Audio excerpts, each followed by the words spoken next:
بسم اللہ الرحمن الرحیم۔ السلام علیکم ورحمۃ اللہ وبرکاتہ۔ حضرت غوث اعظم کو 18 سپارے شکم مادر میں حفظ تھے۔ دوستو، ویڈیو شروع کرنے سے قبل جو بھی میرے نئے دوست ہیں چینل کو سبسکرائب اور لائک ضرور کریں، بہت بہت شکریہ۔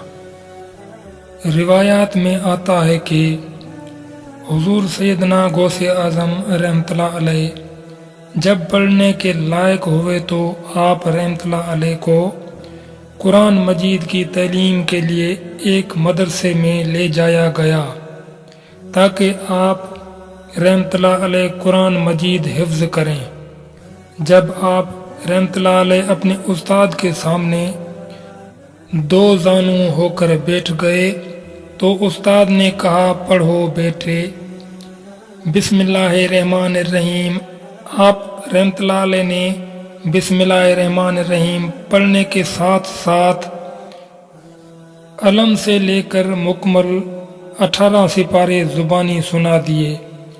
آپ رحمۃ اللہ علیہ کے استاد نے حیرانگی سے پوچھا، تم نے یہ کب پڑھے اور کیسے حفظ کیے؟